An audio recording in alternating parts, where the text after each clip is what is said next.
Kita membaca pertanyaan dari bahan hari ini, yaitu 122 ya. Pertanyaan 122. Apa doa yang pertama? Jawaban, dikuduskanlah namamu. Artinya, berilah pertama-tama agar kami benar-benar mengenal Engkau dan menguduskan, memuliakan, serta memuji Engkau karena segala perbuatanmu yang menyatakan kemahakuasaan, hikmat, kebaikan, keadilan, kemurahan, dan kebenaranmu. Selanjutnya, berilah agar kami mengatur dan mengarahkan seluruh hidup, pikiran, perkataan, dan perbuatan kami sedemikian, sehingga namamu jangan dihujat, tetapi dipuji dan dihormati karena kami. Ya, demikian jawaban. Sudah, seperti kita sudah membahas di dalam bagian yang sebelumnya ya, ini istilah yang pendek tapi sebetulnya dalam dan luas artinya. Kalau kita membaca di dalam penjelasan dari Katekismus Heidelberg di sini, yang termasuk di dalam permohonan dikuduskanlah namamu, ini adalah satu permohonan permintaan tolong kepada Tuhan supaya kita boleh mengenal Dia. Ini sangat wajar, saya. Bagaimana kita bisa menguduskan nama Tuhan kalau kita sendiri nggak mengenal Dia gitu. Jadi sekali lagi saya untuk kesekian kalinya saya mengatakan semuanya itu ada relasi dan ada integrasi ya. Khususnya sekali lagi dengan hukum yang pertama di sini ya. Mengenal Allah yang benar, beribadah kepada Allah yang benar, kontra penyembahan berhala gitu kan ya. Kalau kita mau menguduskan nama Tuhan, kita perlu mengenal Allah yang sejati itu seperti apa, siapa, dan kita beribadah kepadanya. Baru kita bisa di dalam hal ini yaitu ada permintaan menguduskan nama Tuhan. Maka waktu di sini dijelaskan ya, tolonglah kami untuk sungguh-sungguh mengenal Engkau. Ini adalah satu permohonan yang penting karena tanpa pengenalan akan Tuhan, nggak mungkin kita bisa menguduskan nama Tuhan. Kita akan melakukan satu ritual yang keliru, kita akan melakukan keagamaan yang keliru kalau kita tidak sungguh-sungguh mengenal Allah yang sejati. Lagi pula, seperti sudah membaca di dalam Yohanes pasal 17, kita baca bagian ini ya, itulah yang disebut juga dengan hidup yang kekal ya, hidup yang kekal. Kita membaca 17 ayat 3, Injil Yohanes pasal 17 ayat 3. Inilah hidup yang kekal itu, yaitu bahwa mereka mengenal Engkau, satu-satunya Allah yang benar, dan mengenal Yesus Kristus yang telah Engkau utus. Saudara perhatikan di sini ya, menurut Yohanes, hidup kekal itu apa? Yaitu pengenalan akan Allah yang sejati. Pengenalan akan Bapa yang mengutus dan pengenalan akan Sang Anak yaitu Yesus Kristus yang diutus oleh Bapa. Itu adalah hidup yang kekal. Nah, orang bisa mengenal Bapa dan mengenal Anak ini pasti oleh Roh Kudus ya. Hanya Roh Kudus yang bisa membawa kita untuk mengenal Bapa dan Anak dengan benar. Bukan kita sendiri, bukan dari kekuatan kita sendiri, bukan dari spekulasi kita, bukan dari ketajaman pikiran kita, tapi semata-mata karena karunia Roh Kudus. Maka saudara melihat di sini ya, ada kaitan tidak terpisahkan antara hidup yang kekal dengan Tritunggal gitu. Mereka yang menolak Tritunggal, mereka yang nggak percaya Tritunggal, ya nggak ada kehidupan kekal, saya. Karena Yohanes sendiri mendefinisikan kehidupan kekal itu dengan Tritunggal, pengenalan Bapa dan Anak. Ya mungkin saudara tanya mana Roh Kudusnya, nggak disebut di sini ya. Tapi kalau kita membaca keseluruhan daripada Injil Yohanes, saudara tahu yang bisa membawa orang kepada Kristus itu adalah Roh Kudus. Jadi Roh Kudus membawa kepada Sang Anak, membawa kepada Kristus, Kristus membawa kepada Bapa. Jadi di sini sebetulnya bicara tentang Allah Tritunggal gitu ya. Kalau kita baca keseluruhan daripada Injil Yohanes. Jadi sekali lagi kita kembali kepada apa yang dibahas di dalam Katekismus Heidelberg ya. Waktu kita berdoa, dikuduskanlah namamu, itu berarti termasuk juga di dalam kehidupan kita ya, permohonan untuk sungguh-sungguh mengenal Tuhan. Nah, waktu kita mengatakan kita mengenal Tuhan ya, kita mesti mengenal Tuhan ini bukan cuma di dalam apa ya, black and white, dalam pengertian sudah mengenal, belum mengenal. Kalau sudah ya sudah, kalau belum ya mari mengenal. Kalau sudah mengenal ya berarti sudah mengenal, nggak perlu mengenal lagi begitu ya. Kita sudah sering kali mengatakan ya, cara pikir yang binary seperti ini nggak selalu menolong gitu. Tapi kita bisa berdoa juga, despite kita sudah mengenal Tuhan, saudara dan saya sudah mengenal Tuhan, kita bisa berdoa memohon supaya kita lebih mengenal Dia. Jadi ini bukan masalah sudah atau belum ya, Maksudnya either sudah atau belum gitu ya. Kalau belum ya berarti bukan sudah, kalau sudah berarti bukan belum gitu misalnya. Tapi even kita yang sudah mengenal Tuhan pun, kita tetap bisa berdoa ini ya. Berdoa minta kepada Tuhan supaya kita semakin mengenal Dia, ya. Semakin menguduskan namanya. Sama aja ya, kita bicara semakin di sini, berarti kita bicara progres. Kita bicara pertumbuhan ya. Kita kan juga nggak bisa bilang gini ya, sudah belum menguduskan nama Tuhan itu sudah belum. Kalau sudah menguduskan ya berarti ya sudah. Gitu. Kalau belum ya berarti belum. Kalau belum makanya kuduskanlah nama Tuhan. Kalau kamu sudah kuduskan ya sudah gitu. Ini kan kita nggak menginterpretasi seperti itu ya. Jadi ini bukan masalah belum atau sudah gitu, tapi bagaimana dalam kehidupan kita ini semakin menguduskan nama Tuhan. Demikian juga kalau kita mengaitkan ini dengan penjelasannya, kita juga boleh berdoa supaya kita semakin mengenal Tuhan, semakin mengenal Allah dengan benar. So selama kita berada dalam dunia, urusan dengan idolatry itu belum selesai. Mungkin kita seringkali nggak sadar dalam hal ini ya, bahwa dalam kehidupan kita itu masih ada idols, ya itu idola ya, kurang tepat ya menerjemahkan idols menjadi idola. Masih ada berhala ya yang menghalangi kita itu untuk sungguh-sungguh menikmati Tuhan, sungguh-sungguh mempermuliakan Tuhan dan sungguh-sungguh menguduskan namanya. Sehingga ini adalah peperangan seumur hidup sebetulnya. Dan demikian kita mengatakan demikian juga halnya dengan permohonan mengenal Tuhan. Ya, mengenal Tuhan ini adalah sesuatu yang terus-menerus makin lama makin deeper and makin deeper. Gak boleh berhenti saya di dalam kehidupan kita. Kalau kita berhenti lebih dalam mengenal Tuhan, ya kita berhenti bertumbuh dalam hal ini. Tapi ini satu undangan ya untuk terus-menerus memohon agar kita boleh mengenal Tuhan. Sekarang kita mengenal Tuhan, ya setelah kita mengenal Tuhan, to truly know you, lalu kemudian apa? Ya kita bisa menguduskan atau di sini kita bisa honoring ya, menguduskan, memuliakan serta memuji ya, memuji Tuhan. Sebentar saya bandingkan dengan ini ya, dengan bahasa Jerman ya di sini. Iya, di dalam bahasa Jerman pakai istilah Heiligen Ruhmen und Preisen ya. Jadi terjemahan bahasa Indonesia sebenarnya lebih baik daripada terjemahan Inggris ya. Jadi kalau saudara membaca di sini kan agar kami benar-benar mengenal Engkau, terus kemudian dan menguduskan, memuliakan serta memuji Engkau ya. Tapi di terjemahan bahasa Inggris pakai istilah to honor, glorify and praise you. Glorify and praise itu sama di dalam hal ini ya. Glorify and praise diterjemahkan memuliakan, memuji, ini sama dalam hal ini. Cuma to honor ini ya, to honor itu di sini menguduskan itu di dalam pengertian Heiligen ya di dalam bahasa aslinya gitu. Ya, di sini terjemahan bahasa Inggrisnya jadi to honor.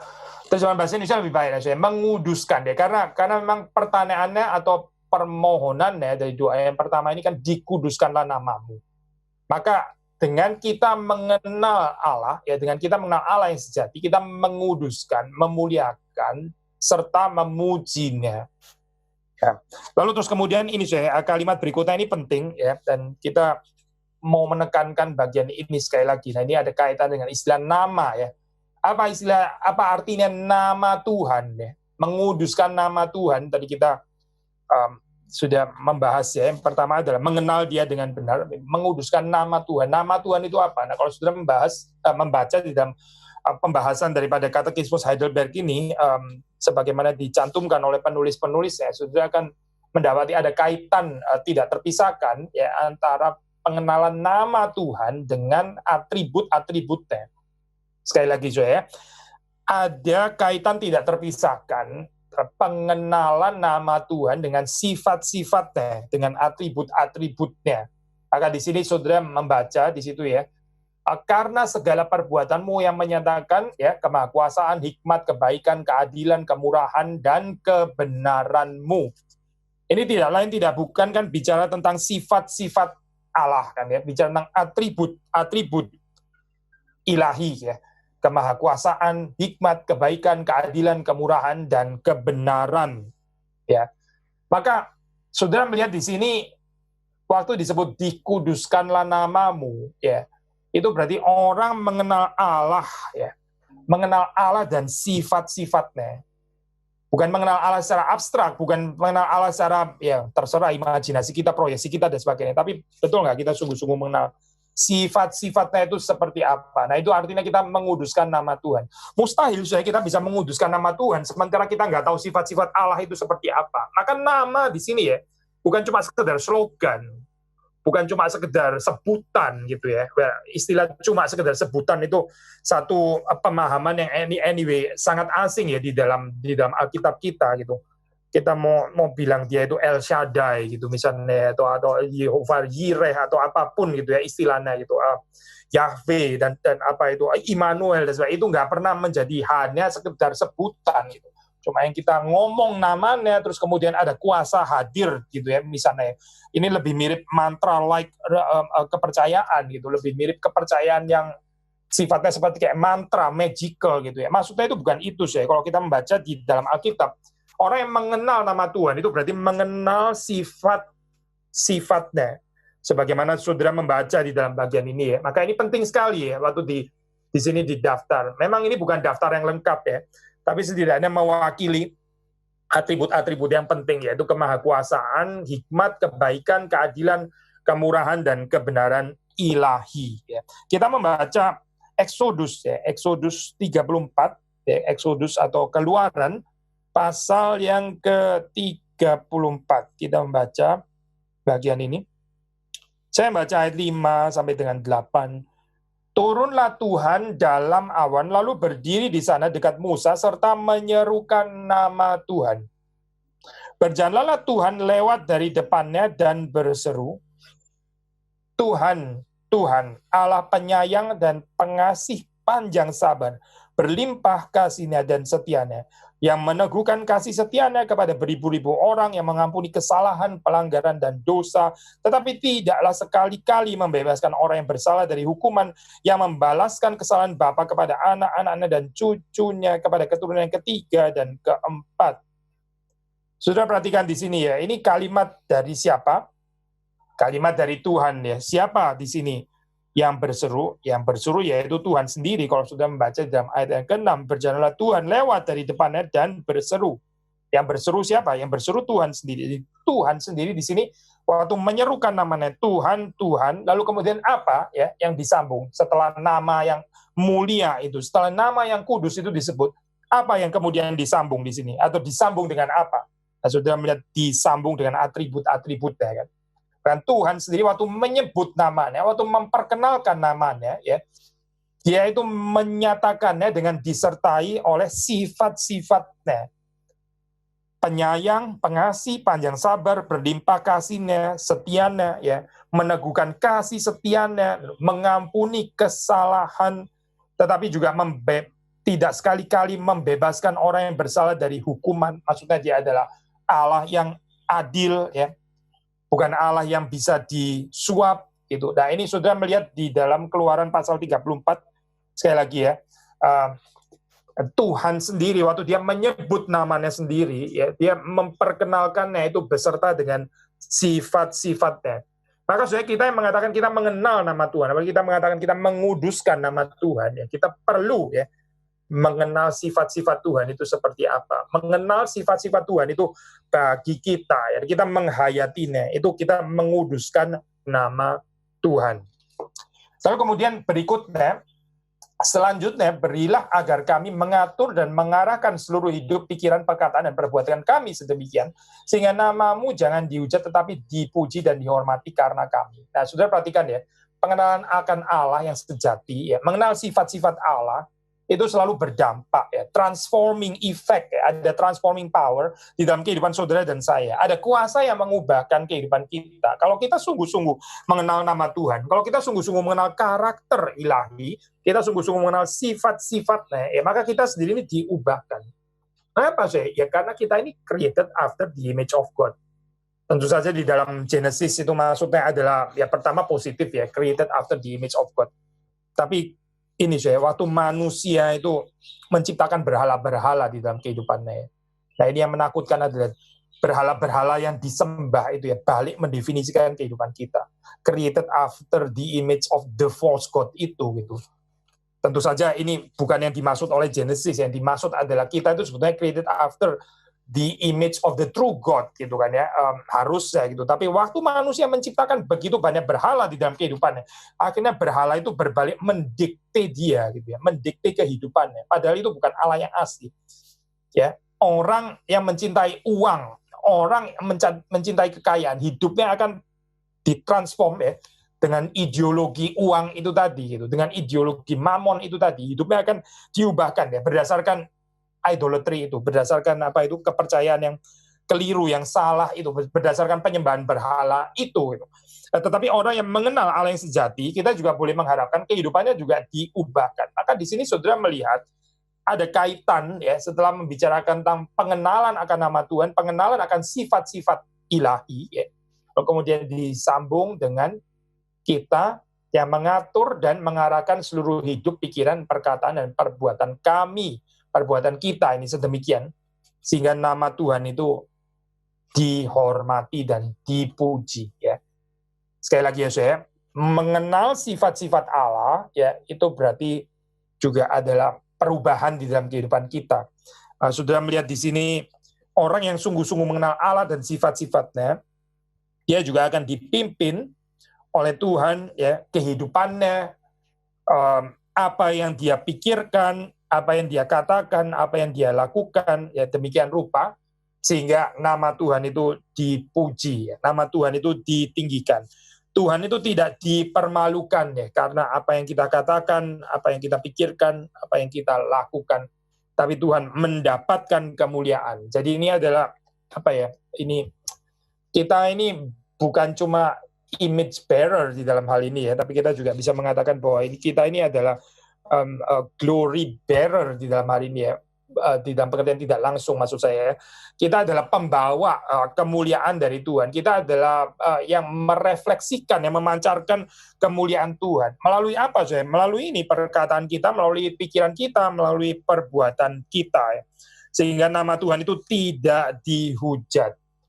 Saudara perhatikan ya, ini ini kan kontrasnya ya. Dikuduskanlah namamu, ini lawan katanya ya, nama Tuhan dikuduskan itu kontrasnya, lawan katanya kan ada nama Tuhan dihujatkan ya, diblaspheme ya. Ini nama Tuhan dikuduskan, itu lawan katanya adalah nama Tuhan itu dihujat gitu. Bagaimana supaya nama Tuhan tidak dihujat ya? Jangan nama Tuhan itu sampai dihujat karena perbuatan saudara dan saya, karena perkataan saudara dan saya, karena apa yang kita pikirkan, akhirnya nama Tuhan itu dihujat dan dipermalukan di dalam hal ini ya.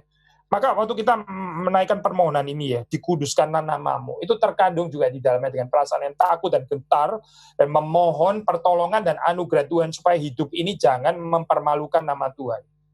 Kalau sudah berdoa, dikuduskanlah namamu, itu kita langsung introspektif di dalam hal ini ya, reflektif, kita minta kekuatan dari Tuhan supaya kita jangan mempermalukan nama Tuhan melalui kehidupan kita ya, karena ini ya nggak sesuai dengan doa ini. Kalau kita bilang dikuduskanlah namamu, kita mesti menjaga kesucian hidup. Karena ini ya, apa itu Tuhan itu mempertaruhkan namanya ya kepada umatnya. Nah, saudara kalau melihat keindahan ini ya di dalam apa ini ya, keindahan daripada Tuhan itu di dalam perjanjian lama ya, Israel itu kan bangsa yang kecil ya. Bukan cuma kecilnya, saudara, kecil mungkin ya oke kecil, memang Tuhan suka memilih yang kecil kan dalam hal ini ya. Tapi juga masalahnya Israel ini adalah bangsa yang tegar tengkuk. Ini resiko besar sekali.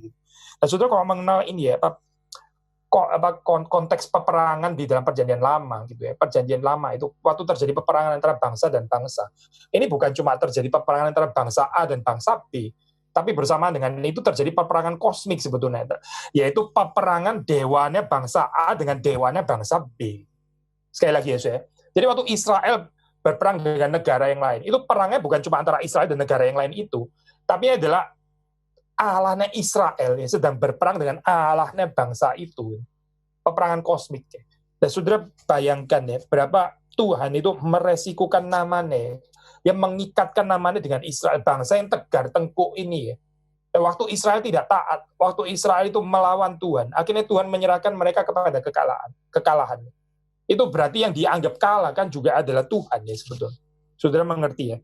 Ini waktu Israel itu kalah ya di dalam mata bangsa-bangsa, itu yang kalah bukan cuma Israel gitu. Yang kalah juga berarti adalah Allahnya Israel yang nggak sanggup untuk memenangkan um, um, peperangan ini gitu. Jadi itu mempermalukan nama Tuhan dengan kekalahan ini. Ya. Tapi Tuhan itu sudah melihat ini tentu saja gitu. Dan dia meresikukan ini karena dia mengasihi Israel. Bahkan dia berjalan bersama dengan Israel ya di dalam kekalahan demi dia mendidik Israel ya, demi dia mau menyucikan, demi dia mau menguduskan Israel. Yahweh berjalan bersama dengan kekalahan Israel, sementara bangsa-bangsa lain akan melihat ini Tuhan yang dipercaya, Allah yang dipercaya oleh Israel ini ternyata nggak terlalu powerful. Allah kita lebih berkuasa, buktinya kita yang menang bukan bangsa Israel gitu. Sudah bisa bayangkan ya di dalam keadaan seperti ini Tuhan itu mempertaruhkan namanya kepada bangsa yang tegar tengkuk dan degil seperti ini. Nah ini bukan satu encouragement ya untuk saudara dan saya. Oh ya udah kalau gitu saya juga nggak apa-apa dong seperti Israel. Karena memang Tuhan sudah mempertaruhkan namanya seperti itu. Jadi kalau saya sekali-kali atau bahkan seringkali mempermalukan nama Tuhan, ya sudah toh memang sepanjang perjanjian lama sudah sering dipermalukan juga. Bukan ya, saya bukan. Ini bukan untuk dihayati seperti itu gitu. Tapi ini adalah satu peringatan ya. Jangan kehidupan kita itu seperti bangsa Israel yang suka mempermalukan nama Tuhan. Karena mereka tidak taat, karena mereka degil. Akhirnya yang dirusak itu ya, yang dipertaruhkan di sini sebenarnya adalah nama Tuhan yang dipercaya itu lagi ya. Celaka soalnya kita ini orang Kristen ya. Kalau karena kehidupan kita akhirnya nama Tuhan itu dihujat. Orang itu nggak bisa percaya kepada Tuhan karena saudara dan saya, karena kita ya menghalang-halangi mereka nggak bisa percaya kepada Yesus Kristus karena mereka lihat aja orang-orang Kristen seperti itu. Kita mesti menjaga kehidupan di dalam hal ini ya. Kalau dikatakan di sini ya perbuatan kita, perkataan kita, pikiran kita ya. Kita jangan menjadi batu sandungan, tapi supaya Tuhan itu dipermuliakan. Jadi ini yang dipertaruhkan ini adalah reputasi nama Tuhan, bukan kemuliaan nama saudara dan saya. Enggak penting lah itu. Ini yang dipertaruhkan sebenarnya nama Tuhan. Jadi waktu kita di sini melakukan apa yang benar, apa yang baik, ya kita memiliki sifat-sifat seperti Allah. Ini atribut yang dikomunikasikan tentu saja ya, bukan atribut yang tidak dikomunikasikan. Karena atribut ada yang tidak dikomunikasikan, misalnya power, kemahakuasaan, jelas itu bukan dikomunikasikan. Tapi kita bisa meminta hikmat dari Tuhan ya. Kita bisa memiliki kindness atau kebaikan seperti Tuhan. Kita bisa berlaku adil seperti Tuhan. Kita bisa murah hati seperti Tuhan. Nah ini adalah atribut-atribut yang dikomunikasikan. Waktu kita menghayati ini di dalam kehidupan kita ya, nama Tuhan itu dipermuliakan. Kita membaca Mazmur 115 ya, kita membaca 115 kitab Mazmur.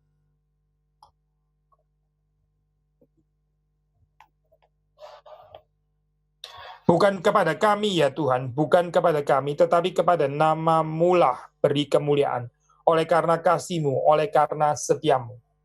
Penting saya untuk sekali lagi mengingatkan kita dengan ayat ini ya. Ini kemuliaan itu hanya bagi nama Tuhan.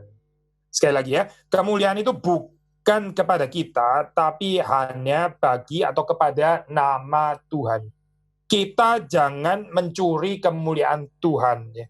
Termasuk juga waktu kita merenungkan bagian ini, saudara membaca setelah kalimat terakhir dikatakan ya, melalui perbuatan kita, ya melalui perkataan kita, melalui pikiran kita yang dipimpin oleh Tuhan, itu biarlah nama Tuhan itu dipuji. Saudara perhatikan ya, kalau menurut ayat ini ya, bukan setelah kita melakukan perbuatan baik, terus kemudian nama kita, ya, ini kita yang dapat reputasi. Gitu. Ini kita bertentangan dengan Mazmur 115 ayat 1. Tapi nama Tuhan yang dipuji. Waktu kita berpikir dengan benar, waktu kita berbuat benar, waktu kita mengatakan apa yang benar, ya, mengatakan melakukan apa yang baik, itu nama Tuhan yang dipuji, bukan nama kita. Ya. Celakalah kita, kalau kita melakukan apa yang benar, untuk meneguhkan reputasi kita. Ya. Ini orang yang tidak menguduskan nama Tuhan.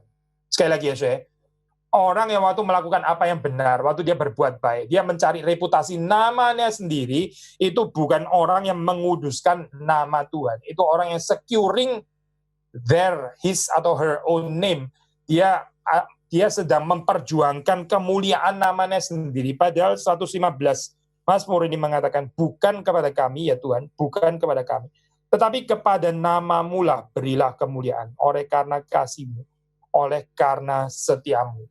Mengapa saudara kita mesti mengembalikan kemuliaan kepada Tuhan? Jawabannya sederhana, karena orang bisa melakukan perbuatan baik, itu semata-mata karena anugerah Tuhan. Dan karena itu semua kemuliaan harus kembali kepada nama Tuhan, bukan kita curi di dalam hal ini ya. Karena yang bisa berbuat baik, ini anugerah itu datang dari atas, bukan karena kita dengan kekuatan kita sendiri kita bisa berbuat baik, berpikir benar, dan berkata benar, bukan. Tapi semata-mata karena anugerah ilahi. Karena itu seluruh kemuliaan harus kembali kepada Tuhan. Maka kita jangan mencurinya, kita jangan berbuat seolah-olah itu berasal dari kita. Ya. Paulus mengatakan kalimat retorik ya, pertanyaan kalimat retorik yang mengingatkan kita. Gitu. Apa sih yang ada padamu yang tidak kamu terima dari Tuhan? Apa yang ada padamu yang tidak kamu terima dari Tuhan? Lalu kalau kita memang menerima seluruhnya kebaikan-kebaikan itu, semuanya itu dari Tuhan, termasuk kemampuan untuk bisa berbuat baik, itu pun juga dari Tuhan. Ya, Paulus kemudian melanjutkan, tadi ini kalimatnya sebelumnya adalah kalimat ini ya, aplikasi dari saya. Paulus kemudian melanjutkan, mengapa kamu berbuat seolah-olah kamu tidak menerimanya? Saudara mengerti ya prinsip ini ya. Kalau kita menerima segala yang baik dari Tuhan ya, kita jangan berpura-pura seolah-olah itu dari diri kita sendiri dan kita bukan menerimanya dari Tuhan. Ya. Orang bisa berpikir benar, ya. Orang bisa berkata-kata dengan benar, orang bisa berbuat dengan benar dan berbuat baik. Itu adalah dari Tuhan, bukan dari dirinya sendiri, tapi dari Tuhan. Jadi jangan kita berpura-pura ya dengan mengatakan, oh enggak, ini dari diri saya sendiri, saya bukan menerimanya dari Tuhan. Itu adalah orang yang berdusta, itu adalah orang yang mencuri kemuliaan Tuhan. Dalam konteks ini, dia tidak menguduskan nama Tuhan. Sekali lagi ya, orang yang suka mencari nama, itu dia tidak menguduskan nama Tuhan. Orang yang menguduskan nama Tuhan, memberi segala kemuliaan bagi nama Tuhan. Maka waktu saudara membaca, demikian juga di dalam Matius pasal yang kelima di situ ya, ini jelas sekali kaitannya dengan Mazmur 115 yang juga dikutip. Mazmur 5 ya, saya membaca ayat yang ke-16. Demikianlah hendaknya terangmu bercahaya di depan orang, ya. Terangmu bercahaya di depan orang, supaya mereka melihat perbuatanmu yang baik dan memuliakan Bapamu yang di sorga. Terang di sini tidak lain dan tidak bukan, yaitu ini, kesaksian perbuatan baik ini kan ya. Tapi saudara melihat kan logiknya sederhana ya. Waktu orang itu melihat terang ya, perbuatan baik ya di dalam kehidupan kita, mereka apa sih? Memuliakan Bapa yang di sorga. Yang dapat kemuliaan siapa? Bukan saudara dan saya. Bukan orang yang sedang berbuat baik ini, bukan saya. Tapi siapa? Yaitu Bapa yang di sorga. Loh, kok bisa Bapa yang di sorga? Yang berbuat baik saya.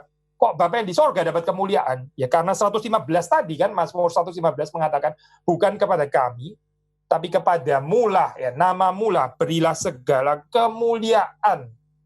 Jadi waktu kita berbuat baik, kita mengaku ini berasal dari Tuhan. Ini adalah semata-mata anugerah Tuhan. Makanya dipermuliakan siapa?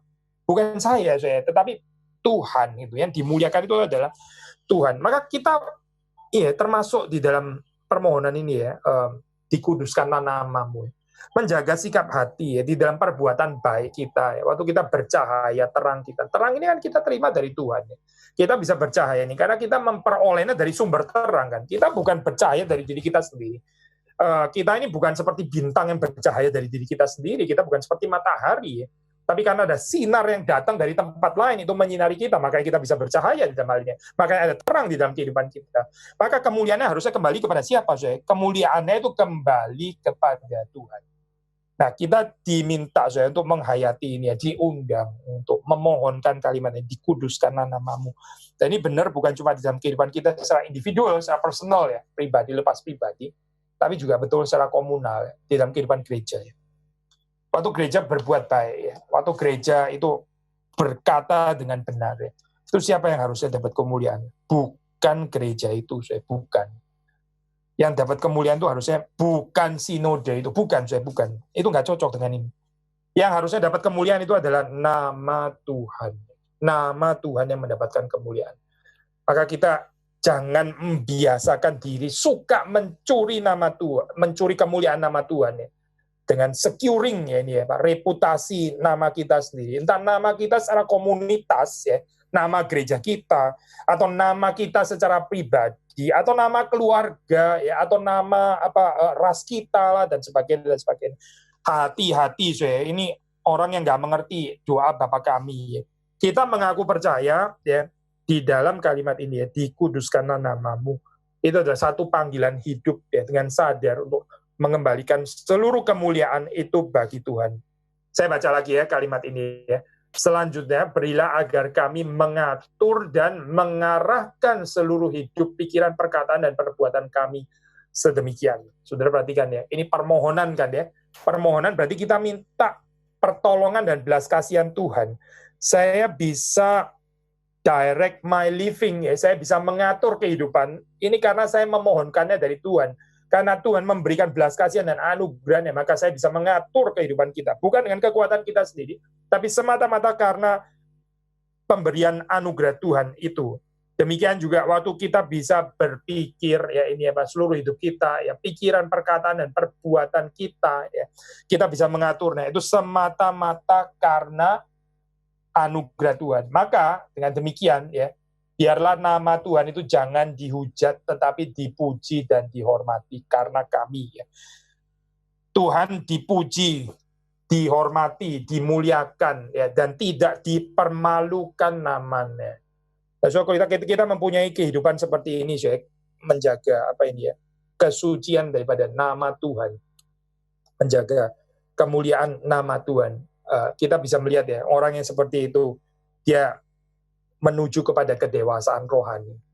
Tapi ada orang yang lebih terganggu kalau namanya dirusak, kalau namanya difitnah, kalau dia di karakter asasinasi, wah dia sangat terganggu sekali. Ya memang terganggu sih, pasti terganggu sih, namanya kita orang yang lemah gitu ya.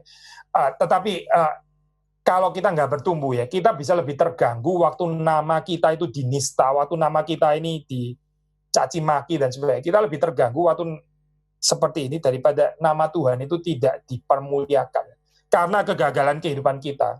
Lalu kita nggak terlalu sedih gitu ya. Waktu kita menjadi batu sandungan dan karena itu nama Tuhan itu kemudian dipermalukan ya. Apakah kita juga punya greget yang sama gitu? Apakah kita juga punya ketergangguan yang sama di dalam hal ini? Nah, permohonan ini saya mengajar kita juga untuk bertumbuh dewasa. Saudara dan saya nggak dipanggil untuk terlalu care ya, terlalu peduli dengan kemuliaan nama kita, reputasinya, kebaikannya, supaya jangan dirusak dan sebagainya. Tapi saudara dan saya dibebaskan ya, kita ini dibebaskan, ditebus ya, dikeluarkan daripada terus memperhatikan nama kita, nama kita, nama keluarga kita, nama gereja kita dan sebagainya gitu ya. Kita ditebus, kita sudah ditebus ya dari ini. Kita ditebus, kita dimerdekakan supaya saudara dan saya bisa dengan bebas untuk apa? Mempermuliakan nama Tuhan. Menjaga kemuliaan nama Tuhan. Ini adalah narasi kebebasan. Tidak care lagi dengan nama kita sendiri, tapi kita menjaga kemuliaan nama Tuhan. Ini adalah narasi kebebasan. Tapi orang yang terus sibuk dengan kemuliaan namanya sendiri, itu dia dipenjara. Dia in bondage. Dia itu dikurung sebetulnya. Karena apa? Ya karena hidupnya itu berpusat kepada dirinya sendiri, bukan berpusat kepada Tuhan. Dia tidak menguduskan nama Tuhan. Dia sedang menyucikan namanya sendiri, dia sedang membersihkan namanya sendiri, dia sedang securing ya, mengamankan namanya sendiri. Ini berbenturan saya dengan kalimat dikuduskanlah namamu ya. Ya kita bisa gini ya saya, ini kan dikuduskanlah namamu. Kontrasnya apa sih? Tadi kita sudah menyebutkan ya. Dikuduskanlah namamu ya, nama Tuhan dikuduskan itu lawan katanya, kontrasnya adalah nama Tuhan dihujat. Instead of dikuduskan jadi dihujat. Ya, instead of dikuduskan jadi dipermalukan ya Tuhan. Ini kontrasnya. Nah, ini kalau kita menciptakan kontras dari kata pertama ya, dikuduskanlah namamu, jadi dihujat gitu kan ya.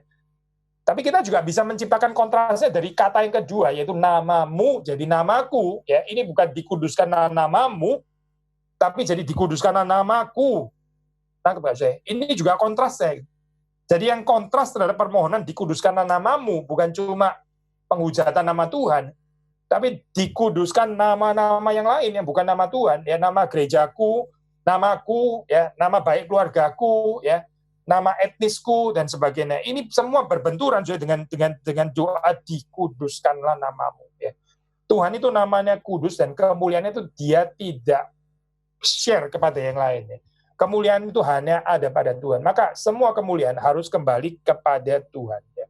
Maka di dalam doa ini, waktu kita mengatakan ya, Bapa kami ada di sorga, dikuduskanlah namamu. Ya, hendaklah kita semua ingat apa yang sudah kita pelajari dari, bukan hanya dari penulis-penulis Katekismus Heidelberg, tapi kita mempelajari dari ayat-ayat kitab suci. Ya. Demikian pembahasan hari ini, saya relatif pendek ya, tapi ya memang sudah sampai di sini. Nggak tahu hari ini apakah ada pertanyaan yang masuk. Oh, ada pertanyaan yang masuk ya, kita sambung dengan pertanyaan. Pagi Pak Billy, ya selamat pagi. Apakah benar jika disimpulkan bahwa esensi doa yang utama adalah mengubah diri kita agar kehendak kita sesuai dengan kehendak Allah, ketimbang meminta Allah memenuhi kebutuhan kita? Ya ada benernya lah, ada benernya waktu mengatakan kalimat seperti ini ya, bukan kita merubah Allah, tapi kita yang diubah ya. Bukan Allah yang mengikuti kehendak kita, ya, tapi kita yang mengikuti kehendak Allah. Itu benar gitu. Tapi begini ini bukan berarti lalu terus kemudian Tuhan nggak peduli sama sekali dengan kebutuhan kita ya. Ini saya mau share satu kalimat ya, ini mungkin agak makanan keras ya, maksudnya ini dari Paul Tillich. Paul Tillich kita tahu kita nggak tentu setuju dengan semua teologinya, tapi dia pernah mengatakan kalimat seperti ini. Ada beda ya antara contemplation dengan prayer.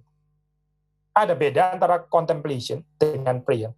Lalu dia menjelaskan seperti ini. Contemplation itu adalah Tuhan sudah ada pikirannya, Tuhan sudah ada kehendaknya. Lalu kita itu mesti menyesuaikan diri dengan itu gitu. Kita ini ibaratnya katakanlah gelombang kita ini rusak ya. Kita mesti menyesuaikan diri dengan gelombangnya Tuhan. Benar kan ya? Ini benar, di dalam Alkitab banyak kok contoh seperti ini ya. Tapi menurut Tillich ini contemplation, doa di dalam pengertian kontemplatif gitu ya. Karena kita mesti sinkron di dalam hal ini dengan apa yang ada pada Tuhan. Tapi dia disebut doa itu ya. Kalau sudah melihat di dalam Alkitab itu bisa tawar-tawaran seperti Abraham itu doa gitu. Seperti Yakub gitu ya. Aku tidak akan melepaskan ya, membiarkan engkau pergi kecuali engkau memberkati aku. Nah, ini doa ini doa. Ya kelihatan seperti kayak ada ini ya. Mungkin kayak memaksa atau apa ya. Tapi bukan, ini adalah orang yang mengerti kehendak Tuhan ya. Yakub itu mengerti kehendak Tuhan. Waktu dia menahan Tuhan untuk memberkati dia, itu dia sebetulnya mengerti kehendak Tuhan bahwa dia perlu berkat Tuhan. Karena dia perlu menghadapi Esau dalam hal ini. Dia perlu konfirmasi daripada Tuhan. Dia perlu namanya itu diubahkan. Dia ada seorang yang mengerti kehendak Tuhan. Maka dia seperti kalau secara fenomena itu kelihatan seperti mintanya maksa gitu. Tapi sebenarnya bukan.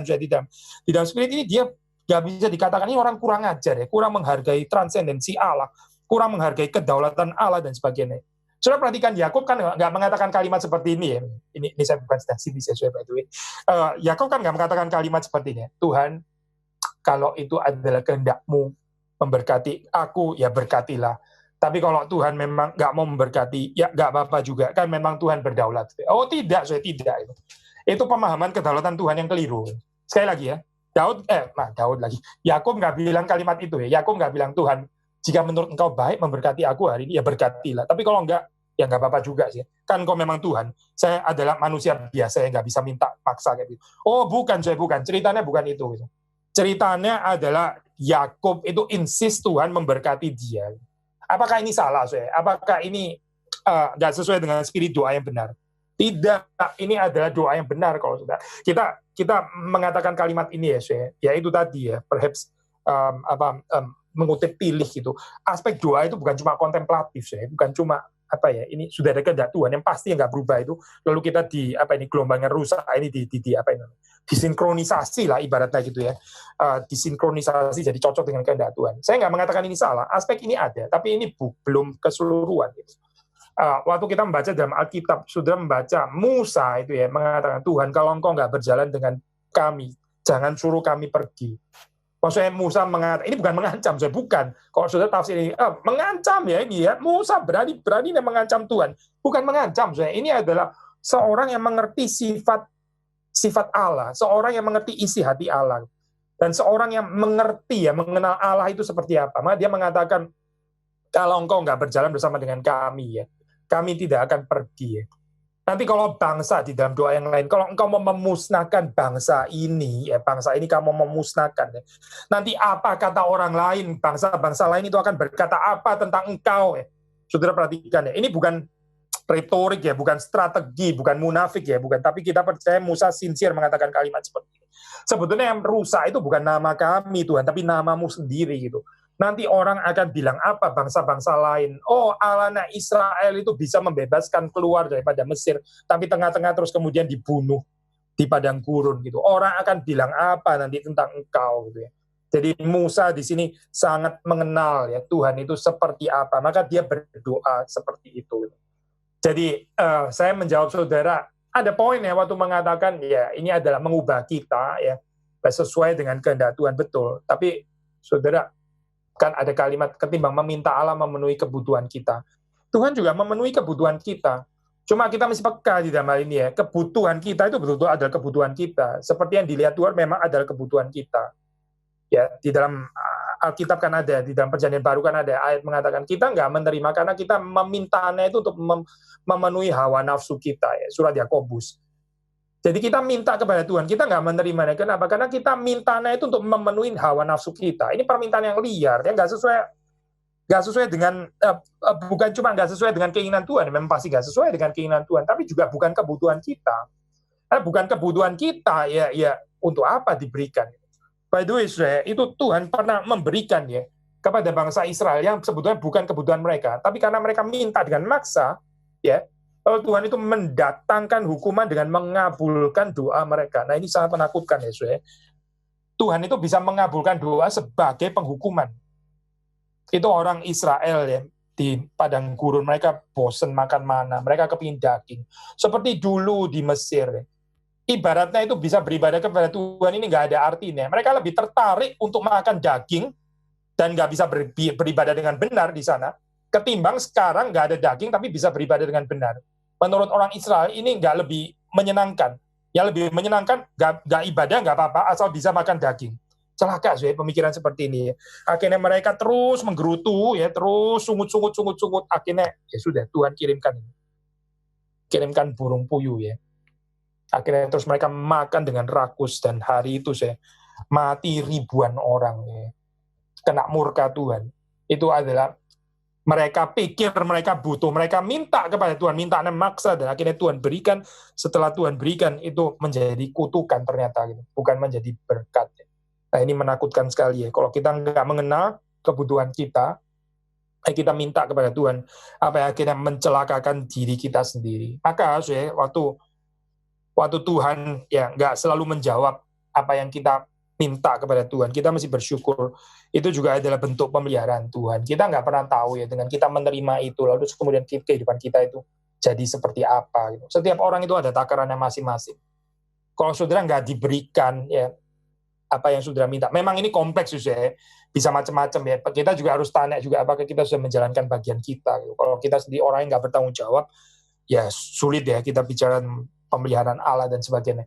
Tapi katakanlah kita sudah melakukan tanggung jawab kita dengan benar ya, kita bukan orang yang bermalas-malasan, kita bukan orang yang cengeng dan sebagainya, kita sudah melakukan tanggung jawab kita, tapi ternyata Tuhan juga nggak memberikan apa yang kita minta ya. Mungkin itu juga adalah bentuk pemeliharaan Tuhan supaya kita tidak hancur ya. Karena nggak semua yang kita inginkan ya itu sungguh-sungguh adalah baik bagi kita.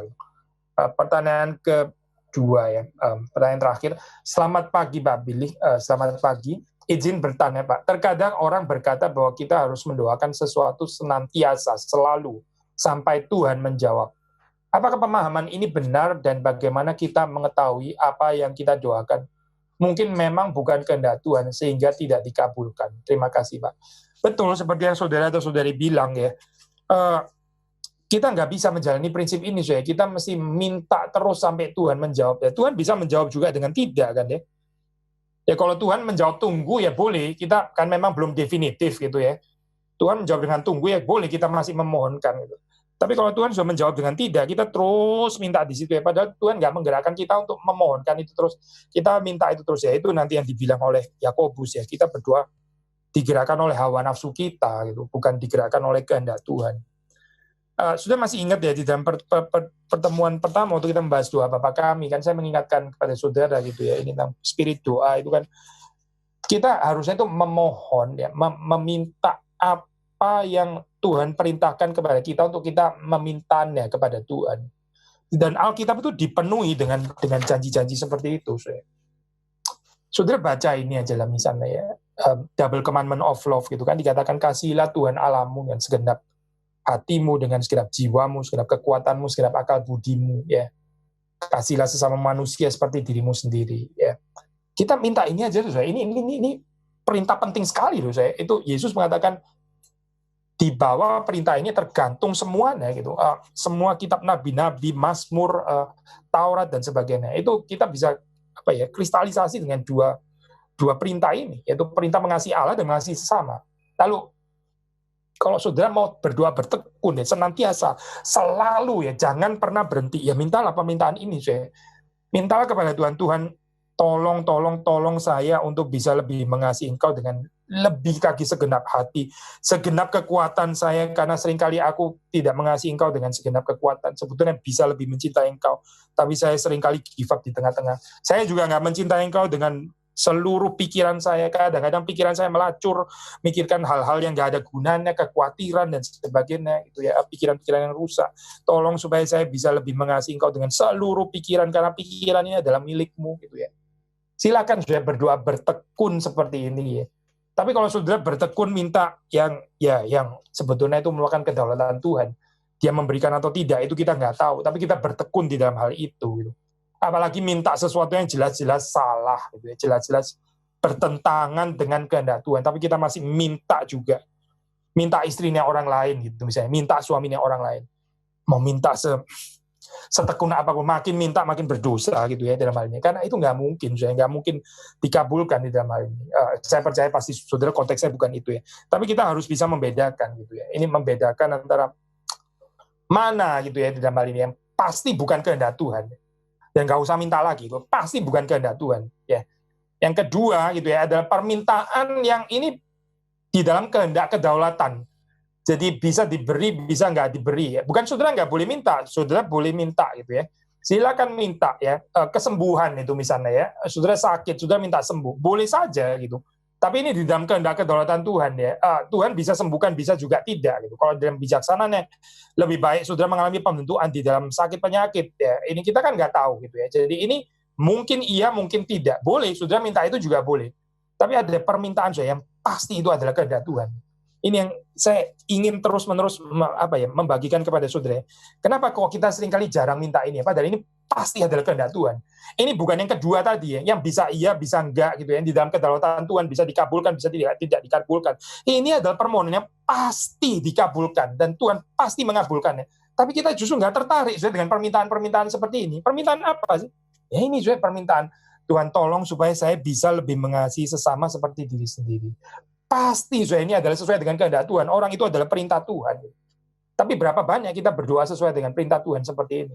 Saudara baca khotbah di bukit ya, saudara baca ini sabda bahagia. Terus kita minta kepada Tuhan, tolong supaya saya ini punya kesadaran bahwa saya ini bankrupt rohani, saya ini miskin rohani, ya, miskin di hadapan-Mu ya, supaya saya lebih mengerti apa artinya memiliki kerajaan Allah. Ya, Tuhan tolong ya, supaya saya ini mengerti ya, memiliki duka cita rohani, holy grief ya.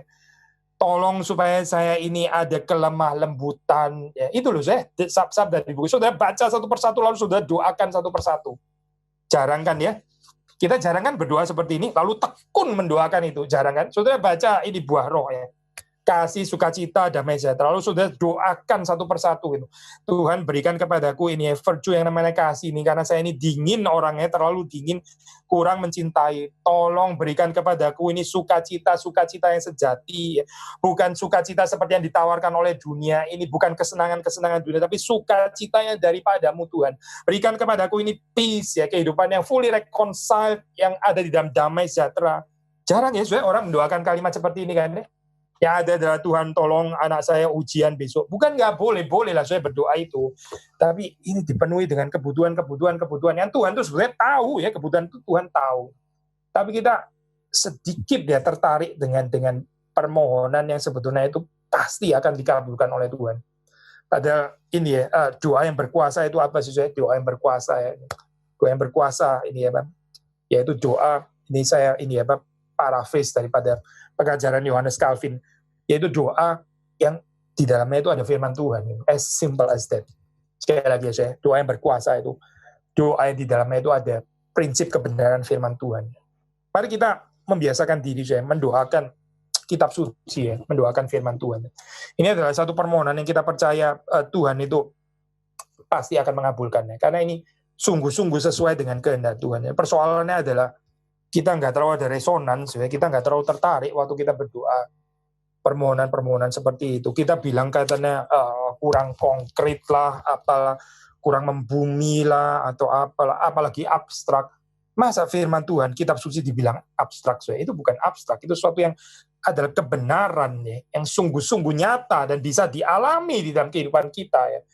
Mari kita lebih lagi ya, memohonkan hal ini di dalam kehidupan kita ya. Seperti dikatakan firman Tuhan, carilah dahulu kerajaan Allah dan segala kebenarannya. Saya percaya orang yang bertekun di dalam doa-doa seperti ini ya, sesuai dengan kebenaran firman Tuhan, segala sesuatu itu akan ditambahkan kebutuhannya, dia akan dicukupkan oleh Tuhan. Kiranya Tuhan memberkati saudara-saudari sekalian.